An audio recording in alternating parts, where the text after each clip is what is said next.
Assalamualaikum warahmatullahi wabarakatuh. Saya Febrianti Saikti dari kelas Pendidikan Matematika Bilingual 2019. Pada video ini saya akan menjelaskan materi pada bab pertama pada mata kuliah Media Pembelajaran Berbasis IT dengan judul Penelitian Pengembangan. Apa sih yang dimaksud dengan penelitian pengembangan? Yang pertama, untuk menghasilkan produk bahan ajar yang berkualitas, perlu dilakukannya proses pengembangan. Pengembangan merupakan salah satu dari jenis penelitian yang dikenal dengan istilah research and development. Penelitian pengembangan bertujuan untuk menghasilkan suatu produk baru atau memperbaiki produk yang sudah ada, baik berupa buku lembar aktivitas siswa, media pembelajaran, modul, dan bahan ajar lainnya. Penelitian ini juga dapat digunakan untuk mengembangkan model pembelajaran, strategi peningkatan mutu guru, alat laboratorium, program komputer, evaluasi, kurikulum, dan sebagainya. Beberapa prinsip yang harus diperhatikan dalam pengembangan bahan ajar yaitu prinsip relevansi, prinsip konsistensi, dan prinsip kecukupan.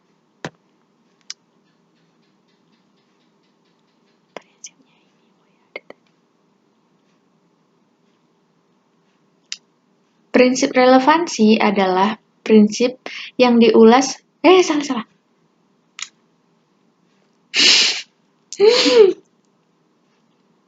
Pada prinsip relevansi, prinsip ini materi yang diulas harus terkait dengan tujuan pembelajaran yang ditetapkan. Sedangkan prinsip konsistensi, ketetapan yang sesuai antara tujuan pembelajaran dengan isi bahan ajar. Dan prinsip kecukupan adalah bahan ajar harus diulas meliputi semua tujuan pembelajaran yang ditetapkan. Selain itu, pembahasan hendaknya tidak terlalu panjang dan singkat.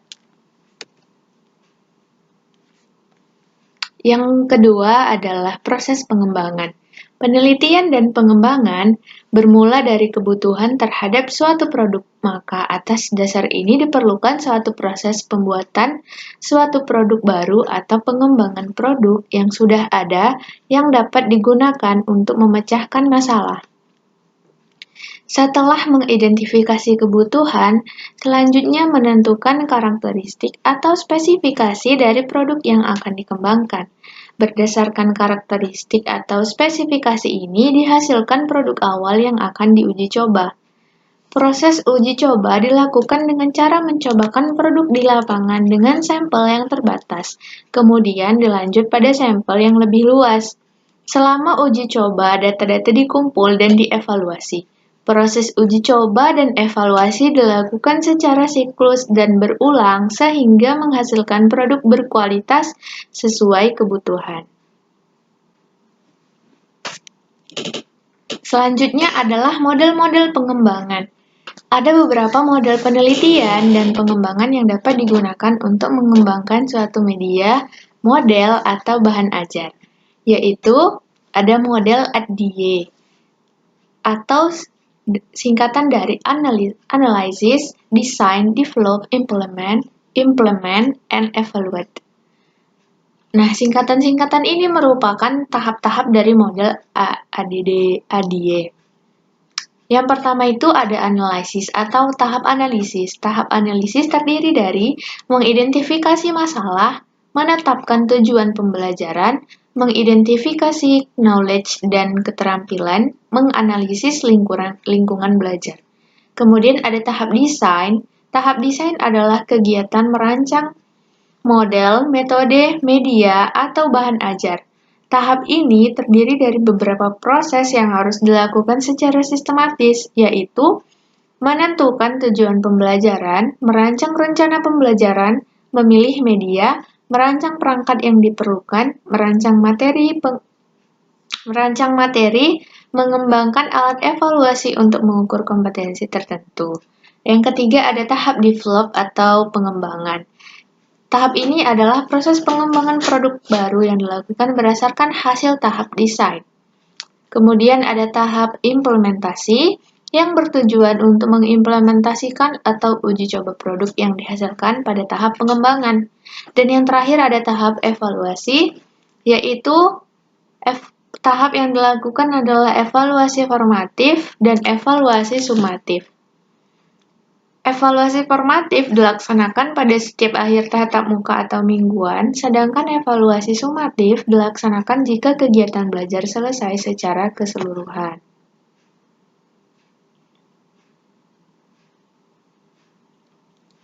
Yang kedua itu adalah model Thiagarajan atau 4D, yang merupakan singkatan dari Define, Design, Develop, and Disseminate. Nah, apa saja sih penjelasan dari tahap-tahap 4D ini? Yang pertama adalah define atau pendefinisian. Tujuan dari tahap ini adalah untuk menetapkan dan mendefinisikan hal-hal yang dibutuhkan dalam instruksional. Ada 5 fase pada tahap ini. Yang pertama front-end analysis atau analisis awal-akhir. Kemudian ada learner analysis atau analisis siswa. Yang ketiga ada task analysis atau analisis tugas. Yang keempat ada konsep analysis atau analisis konsep. Dan yang kelima ada specific instructional objectives atau menetapkan tujuan pembelajaran. Tahap yang kedua adalah desain atau perancangan. Tujuan tahap ini adalah merancang draft awal dari materi pembelajaran.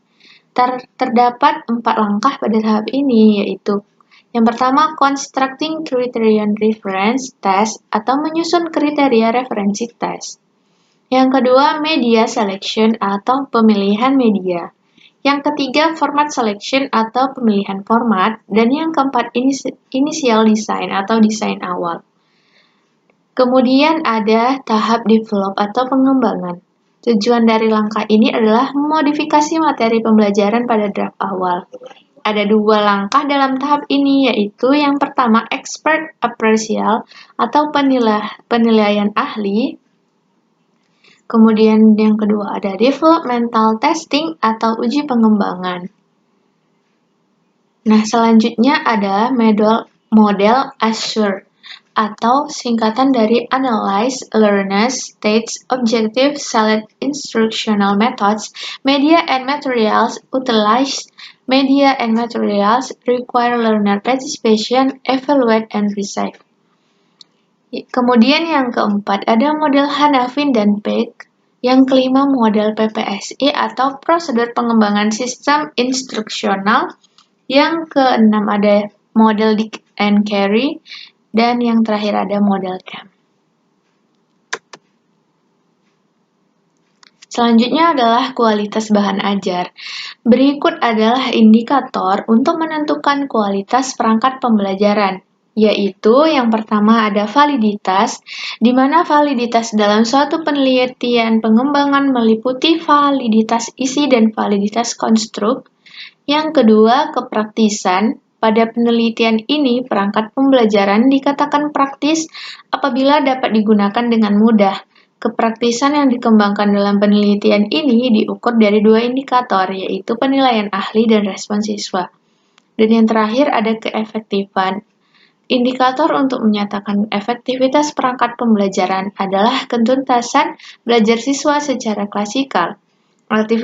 Aktivitas aktif siswa berada pada kategori ideal yang ditetapkan dan respon siswa misalnya setidaknya 80% siswa memberikan respon positif terhadap perangkat pembelajaran. Baiklah, mungkin itu saja penjelasan saya tentang materi pada bab 2 ini. Saya mohon maaf apabila terdapat kekurangan maupun kelebihan. Terima kasih telah menonton. Assalamualaikum warahmatullahi wabarakatuh.